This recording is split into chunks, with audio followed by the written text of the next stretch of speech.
Hi there. Well, hello, everybody. I have a feeling this has been a long day for you guys, right? I mean, anything that lasts until 6 is a long day, no matter when it started.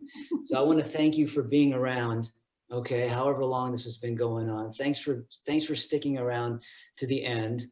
And, uh, it's just really nice to connect with you guys, right? And I'm just so inspired whenever I'm asked by Arina to be a part of this. You guys are always an inspiration, always, being able to look out. Usually it's in a physical environment. Here we are on Zoom, but hey, by the magic of technology and the camera lens, I can see some of you guys, Marine, Darakchan, let's see, hi Marine. Let's see who else is out there. Anush, student A. Um, Student AMBO. So the student AMBOs are here to support us through this process. okay. But who do we have? There's Davut. There's Davut there. Nice also a student ambassador. Our applicants are apparently still in their pajamas, so we don't get okay. That's fair enough. All right, guys. Well, listen, let me get to this. So I think it's really exciting and very forward thinking that AUA is now allowing you guys to do video essays. And that is and I don't have to tell you, right? That is where we're at right now in human civilization. It's about video, and it's about being able to do things with cameras and editing. And why not? And I have a feeling that many, if not all of you, have some experience doing that. How many of you have some experience, making a film, I don't know, for TikTok or YouTube or something like that? Is anybody here?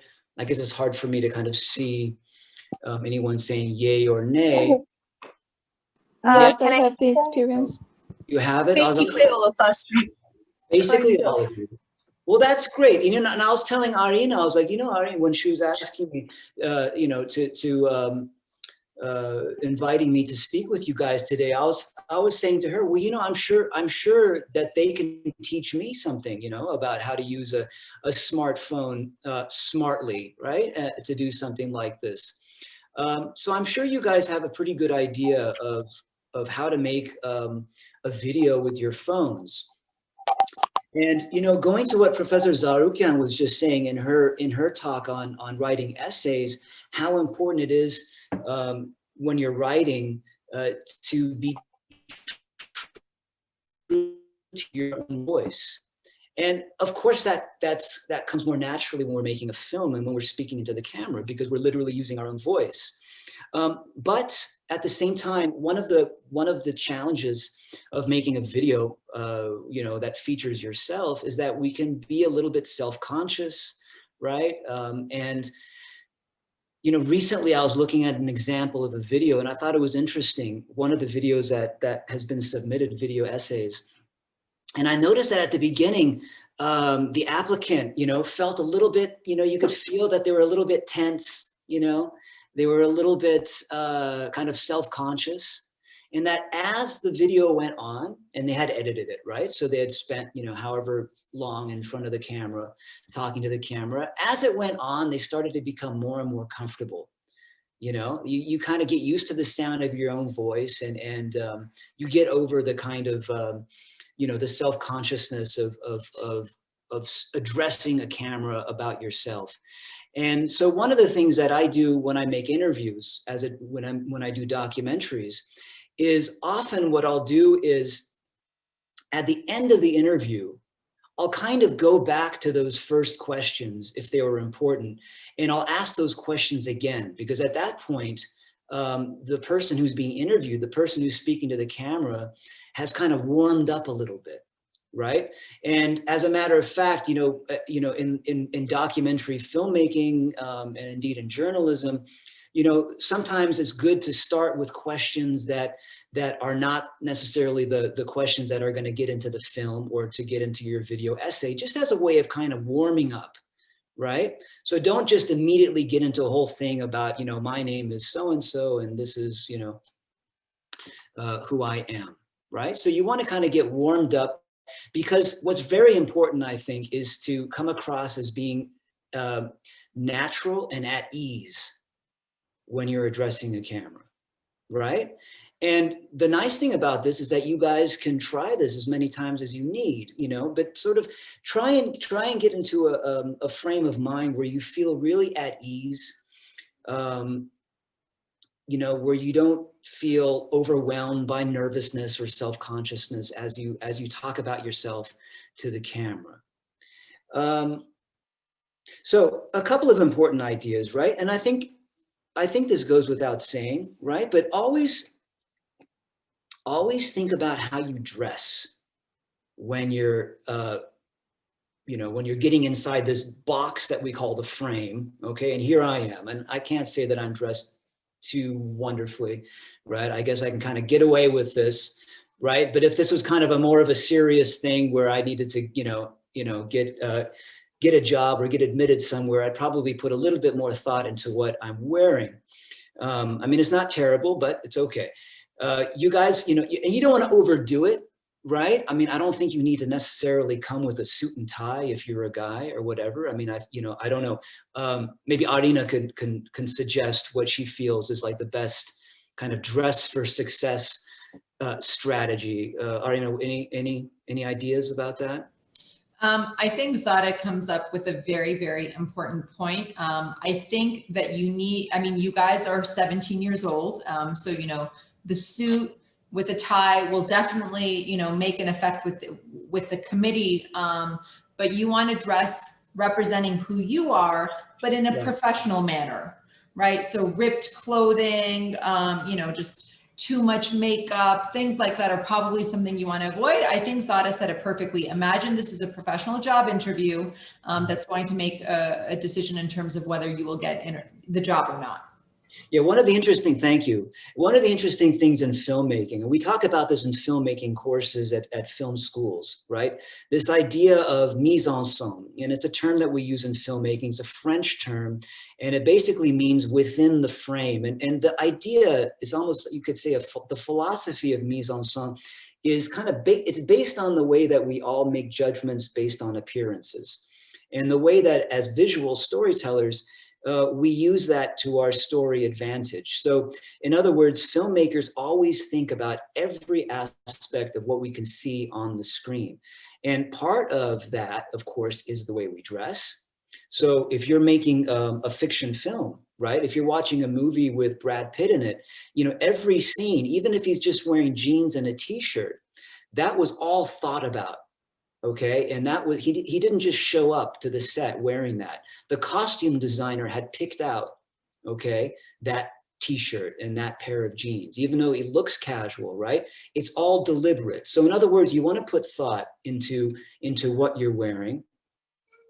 And you want to put thought into what your viewer can see around you, okay? Now, I kind of deliberately am doing this, you know, look at that thing behind me. That's actually a laundry hamper, and I'm very sorry about that. But I kind of left that there. I could have taken that out of the shot, but I wanted to leave it there as an example of some of the things that can be distracting when we're framing a shot, right? Because your audience, you want to direct their eyes towards you. So you want to be in the center of the shot. You want to be in the center of the frame, right? But you also want to make sure that whatever people can see around you, so if you're doing this in your bedroom, you want to make sure that if there's a poster on the wall, it's appropriate. You want to make sure that it's not too distracting. You know, you don't want your the people watching your interview to, instead of being focused on you, to be thinking about the Nirvana poster on the wall behind you. I don't know if anybody your age still listens to Nirvana, but you know, it could be anybody, okay? Ilona, you like your name? Yes. You like Nirvana? Okay. I listen to Nirvana. You're into Nirvana. So that means if you have a Nirvana poster in the background and I'm on the selection committee, I might actually be like, you know what, I want her at AUA, right? But you're always taking a chance because somebody else might not know what that is. Anyway, it's distract. So think about it. I'm just using that as an example. I'm not saying that necessarily anything like that is a bad thing, but you should be conscious of it, right? You should be aware of what people can see in the frame around you. And you want to make sure that it's not too distracting.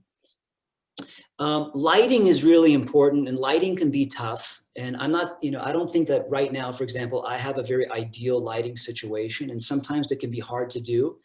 But depending on what lighting you're using, so if you have a room with a nice, nice open window or a space that you like that space, it's got an interesting background that's kind of neutral, not too distracting, but not too vanilla either, right? I don't think it's great to have like just a white background, a white wall behind you. I don't think it's great to be like sitting up against a wall, okay? Have a little sense of space around you. If it's quiet enough, maybe outdoors, although right now, of course, it's colder, so whatever. But if, think about the light and try to do it in such a way that the light is coming from behind the camera. So you have a nice, well-lit, fully well-lit face without too many shadows on your face, right? Otherwise, it's like a thriller movie, right? When you get too much of like this kind of a thing going on, right? And you have all this like dramatic difference between— Like I am now. Like you now, right? Hovhannes, yeah. So like, let's look at Hovhannes right now, right?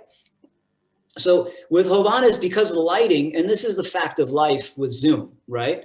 Look at Hovhannes's eyes. They're all dark, right? Especially this eye is all dark, right? And that's because the angle of the light means we don't get to see his eyes. But part of human psychology is, how important it is when we're trying to read each other, when we meet each other, is what we learn from each other by looking at each other's eyes. I mean, in visual storytelling, it's the eyes, it's the essence of how we frame a character. We always think about how intimate we're making that character by how close we bring our audience, by bringing the camera closer or further away from their eyes. I'm looking at Ina Khachikian, I really see her eyes, right? And that's really important, right? So when I'm looking at her in a video, I'm able to really connect with her. And I feel like I can make a connection with her because I can really see her eyes. Now, that could be even better light, right? Because again, the light's coming from above, right? And so it's creating this kind of panda bear effect, right? Which it does to all of us. So try and think about doing your video at a time of day where you can use natural light, because that's always a nice light to use. The sunlight, if it's enough sun outside, even if it's overcast. So try and think what a good time of day is, to be in that location that is going to look good in the background, and where the light is going to be coming in at such an angle that it's not going to be coming from above your head. It's not going to be coming totally from the side. Certainly it shouldn't come from behind. Otherwise you're just going to be a silhouette. It should be coming from in front of you. You should be somehow facing the light so that it really just kind of illuminates your face and makes your face open and clear and your eyes visible. Now, I'm so grateful to Ina Khachikian for being on the screen here, right? And I think this is something that's obvious, right? When we're doing a Zoom call, we don't really pay attention to this, and I'm sure Ina wouldn't either when she's making her video essay, but we don't want to have a lot of this kind of what we call headroom. You guys see how like she's kind of looks at the very bottom of her screen, right? Now, this is a very unbalanced composition. And there's a psychology to balancing a composition. So I'm not saying that I'm any great shakes in this, but if you look at the way that I'm framed here, I'm really dominating the composition, right? It's not like you're not looking at me like this, which is really weird, where there's all this empty space above my head, right? You guys see what I'm talking about? You want to have like, look at a Hollywood movie and see, there you go. Look at that. What an improvement. If you guys can see Ina Khachikian's shot, right? Huge improvement, a huge improvement, right? I would even bring it down just a little bit more. Okay, and this is what I talk about in my filmmaking classes. Yeah, it's what we call headroom, right? And the closer you get to the character, the less headroom you want. You really want them to be filling the frame. It's all about emphasizing you, all right? So I'm looking at Hovhannes. That's pretty good, Hovhannes. I would say, even, maybe even a little bit less, right? A little bit less headroom too, okay? Yeah. Yeah, I want you to be the dominant. You have to own the frame, okay? You have to be the main sort of focus of attention in the frame, not the wall, not the empty spaces, not the posters, okay? It's about you, right? So we're talking about the lighting. We're talking about you being kind of in the center. and both center in terms of, you know, between right and left, but also center, not having too much room above your head.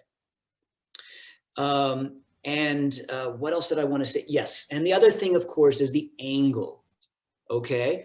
And, you know, there's actually kind of a psychology to angles. And I'm not saying that we have to be that concerned about this. In a Hollywood film, filmmakers are always conscious about whether the camera is a little bit lower than the person they're filming, or a little bit higher, or at eye level. And maybe you guys know about that idea of looking up to somebody. When you admire somebody, we always say we look up to them.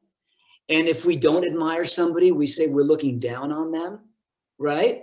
There's a kind of a subtle psychology to what people think about it, what we think about each other, right? Without even being aware of it, based on the angle in which we look at each other.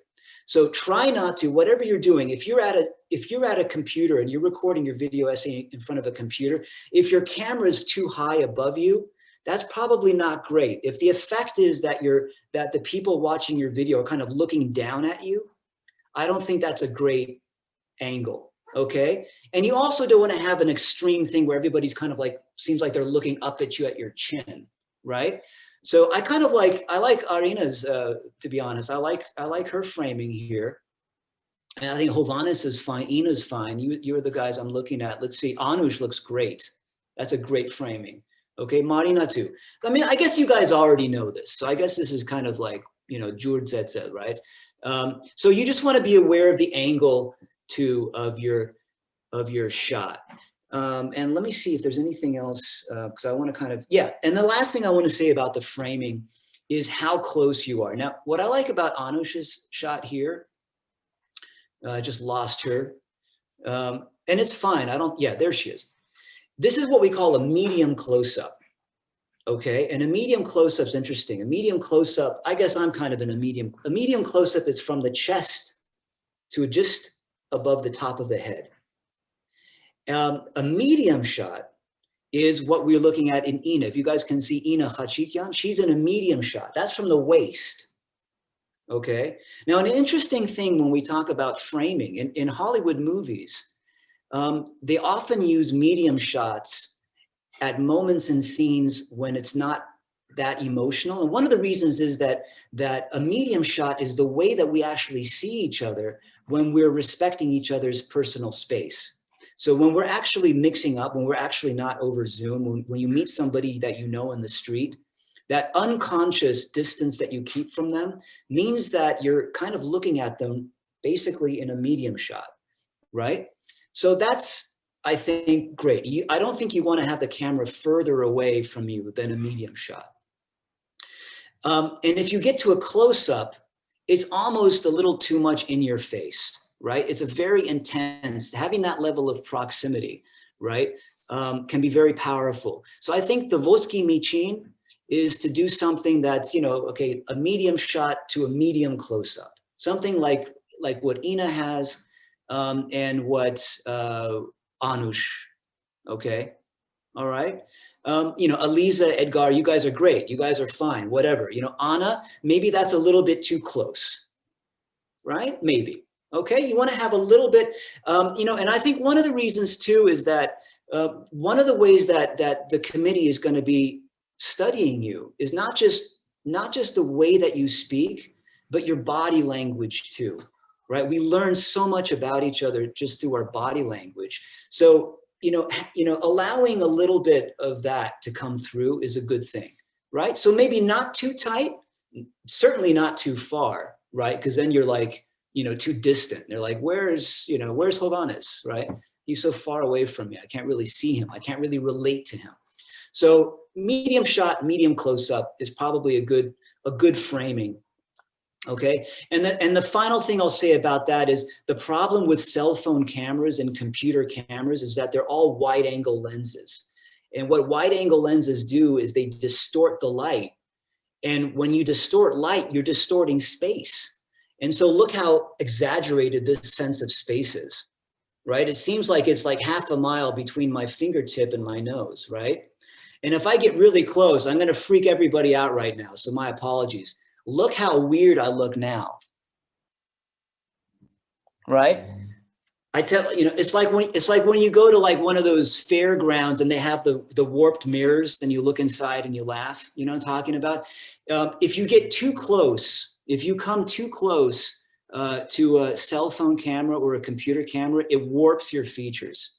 Okay, it makes your face look unnaturally long. Your nose looks longer. Everything is longer. Okay, so that's another reason why you don't want to get too close to a cell phone or a computer camera. Okay. Okay, guys. So there you go. That's my spiel. I don't know how much time I've already taken up. You want to let me know how things stand. We have 5 more minutes left, so you can wrap up maybe with a couple of questions if there are any, or if you have any additional things, you definitely have a few minutes, Zareh, John. Okay. The last thing I'll say, and I actually don't mind this, right? I mean, I used to be really old-fashioned about this until I started, learning a little bit from your generation. Okay. And I have, listen, we have to learn as much from you guys as you guys have to learn from us. And I can tell you as a filmmaker, right?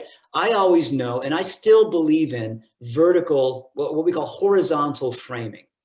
Okay. But now, of course, in the age of TikTok, right? A lot of us, will film like this and not like this. Right.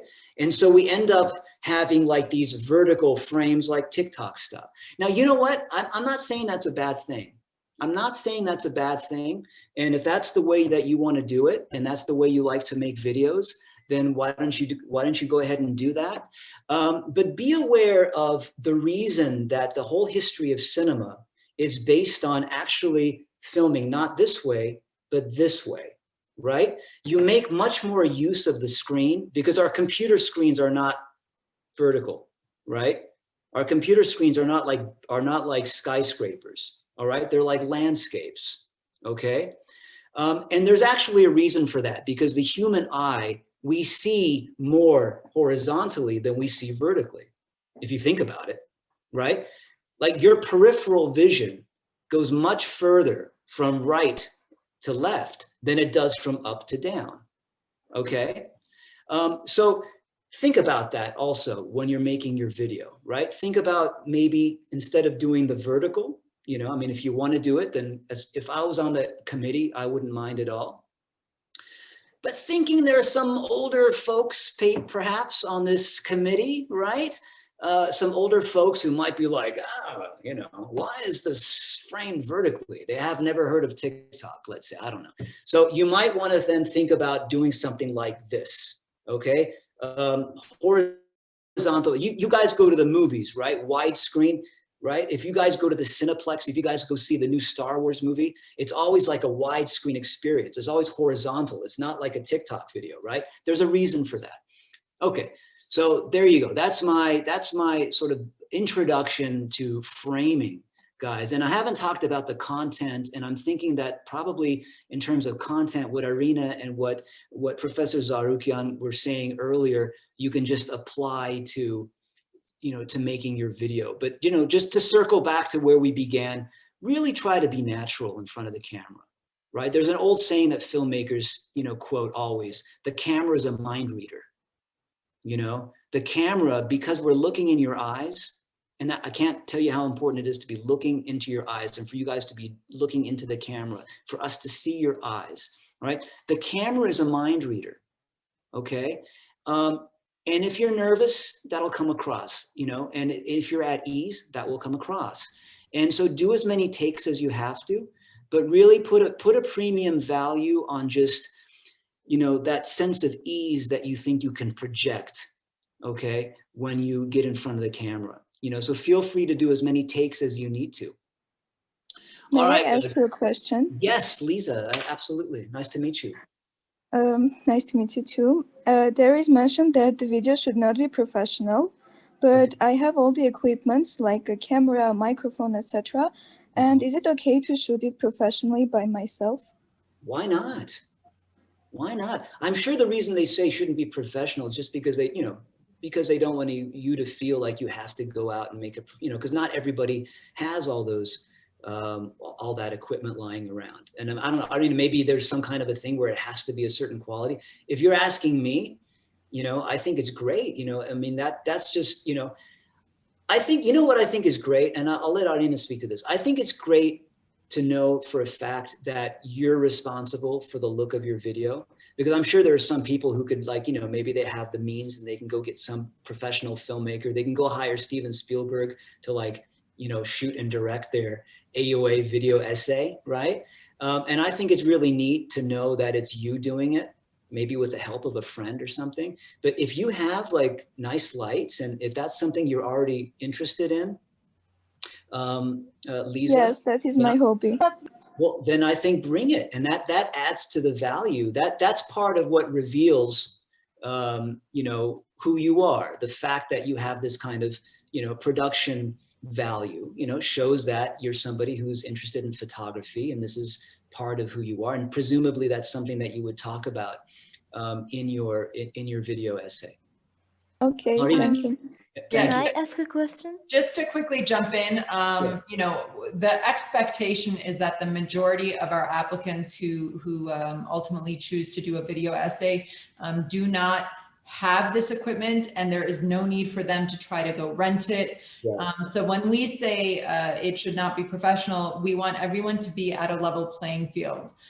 So, you know, Lisa, if you have equipment at your house and you can use it individually, feel free to do so. But we are, you know, we are really looking for non-professional videos here. This is very much an honest, organic introduction of who you are to the committee. So I definitely want to stay away from scaring people off into thinking that if they go and rent this equipment, or if they have a friend, that they need to go get that. That is definitely not necessary for this essay, for this video essay. But if you have it and you want to take advantage of it, you're more than welcome to do so. But the expectation is a non-professional video shot with, you know, a phone. And, you know, there's always this thing also, and Lisa, right? And this is something that you know, and you'll relearn again and again as you make films or whatever else you do. At the end of the day, it's always substance that trumps the style, right? And I would much rather, okay, and I've seen a lot of movies and I make a lot of movies. I would much rather see a film that technically doesn't look that great, but where there's a character that's really alive and real. And that's true in a documentary too. I would much rather see Lisa and Hovhannes, just you guys being you, even if it's like the lighting is not great and the framing's not great, but it's you guys being real with me, you guys being like, you know, just being the smartest that you can be, and just being like, you know, sincere, okay? And projecting your personality. I think that's by far the most important thing, you know, so don't get too worried about all this other technical stuff. May I ask two questions? Of course. The first one, could the video be in the park or in a special area? You know, that's a great question. Hold on. Thank you for asking that. And the reason I want to thank you for asking that is because one thing that I didn't talk about that's so important, and I would have forgotten if it wasn't for you, all right? And that's sound quality. All right. It's really important, guys, that you want to make sure that you record good sound. Now, I think with most smartphones that you use, you know, if the phone is as close to you as, you know, by keeping as it is now, right? I mean, it should have, you know, it should record clear enough sound, and you can always make that louder when you're editing. So the problem with shooting outdoors, Hovhannes, like, you know, is you want to make sure that there's not too many sounds around that are going to sort of garble or yeah. So et kanban. Otherwise, as far as I'm concerned, yeah, why not? It would be amazing if you were like, you know, had like a mountain range in the background or something, right? Is background music allowed? You know, I wouldn't do background music, but that's up to you. I mean, if you do something like that, you want to make sure it's so low. But the problem with background music is that it's really going to define you in a way that maybe you don't want it to, right? Because music is a powerful thing to use in a film. And right? So, you know, unless it's such an incredibly, like, I don't know, I would say it depends. I would say it depends. But that you should probably think, you know, maybe you can begin and end with music, but I think in the actual film itself, during the actual essay, when it's you speaking, probably, maybe you should probably not use music because you don't want to distract from what you're saying. Okay.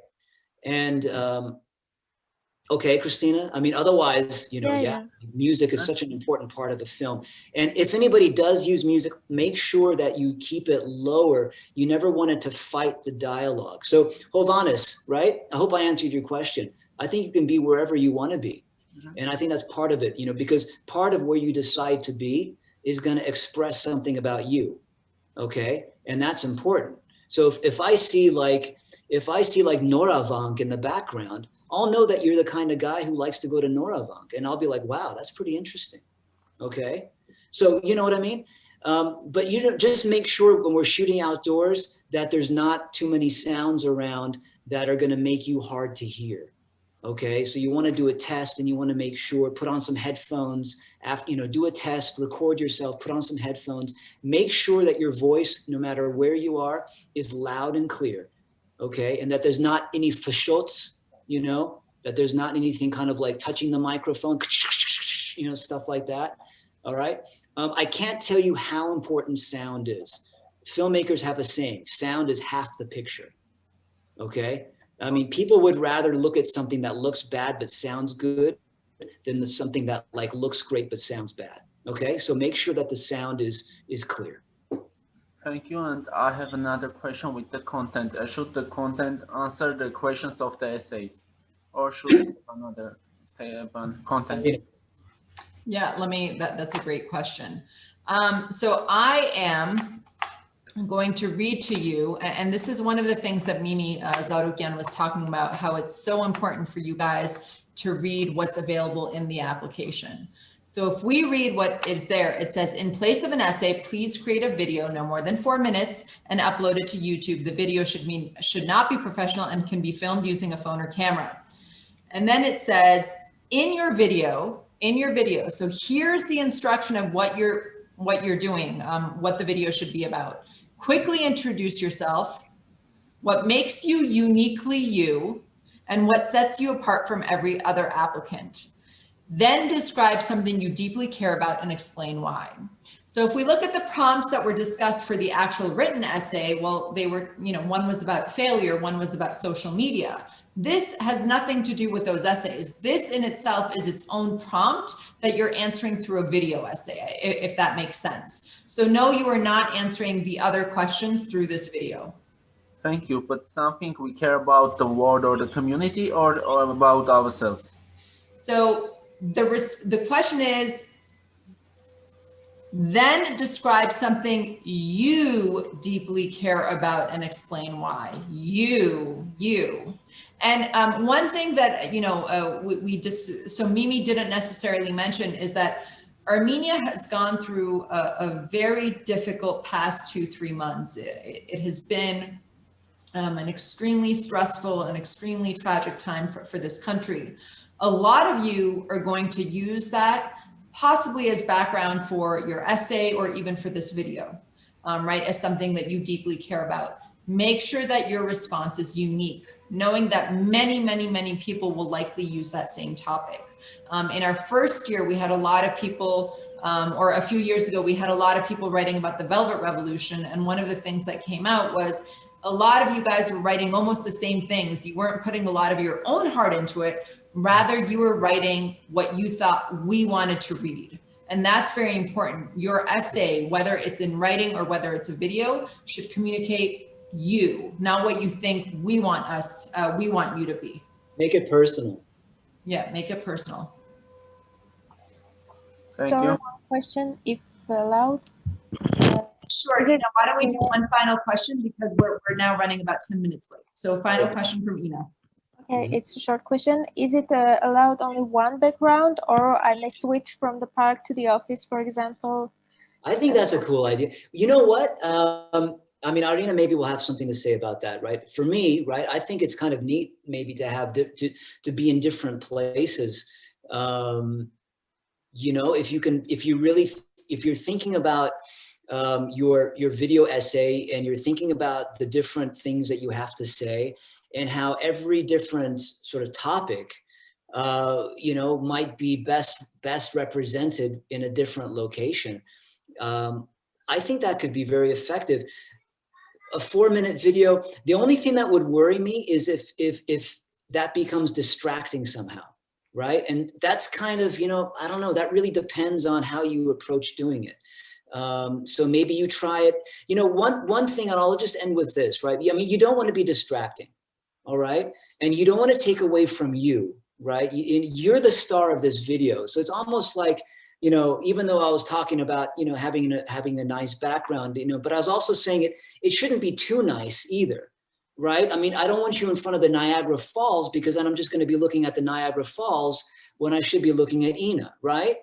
And you're much more important. The Niagara Falls aren't trying to get to AOA, right? So it's about you. It's not about the Niagara Falls. So, you know what I'm talking about, guys? So really make sure that whatever you do in art, there's an idea that's very important. I don't know, Arya, I'm sorry to go over, but I'll sum up with this. In art, I don't know if you guys, anybody here paints or draws, there's a very important idea in art. It's the idea of negative space. And the idea, and the negative space is the part of a drawing that's not drawn. It's the empty canvas. So like if you guys look at a drawing and it's a picture of a rose and the rest of the canvas is empty, right? That's negative space. And so if we're looking at this picture of Ina right now, this wall behind her is kind of like negative space and she's the positive space. And negative space is very important because it helps emphasize, in fact, by definition, it defines the positive space. So by not having too much clutter in the background, by not having a lot of things in the background that are distracting, it puts more of the attention on you. Okay, it's like that idea of negative space. Now, I would maybe argue against a green background. Okay, maybe, I don't know. Right? I mean, you want to think about it, but by having a sense of depth, I don't think it's great to be against the wall like you're about to get executed. Or that you're kind of in prison and you're being interrogated, right? Having a sense of space behind you psychologically is good, but also, you know, having a kind of that sense of an uncluttered, neutral, interesting, but sort of not too much stuff going on. I think that's going to just make you more of the focus of the shot. And this is about you. This video essay is about you. Thank you, Zareh. Let me just, I also just want to quickly add, guys, so Ina, you have a great question, but again, the instructions is actually outlined in the application. If I remember correctly, you're planning on applying next year, or you? Yes, that's right. Okay, so you haven't necessarily gone into the application, but for the rest of you, when you have questions like, can I do different stages? We are putting very specific instructions in the prompts. So if there's nothing about you cannot use more than one background, then there's your answer. Then of course you can use more than background, right? So look at the prompts because a lot of that is listed there. So Zareh Can from our office and from all of our applicants, thank you so much for joining us. Thank you. You are much more inspiring than you can ever know. I will be contacting you again, unfortunately for you, fortunately for me.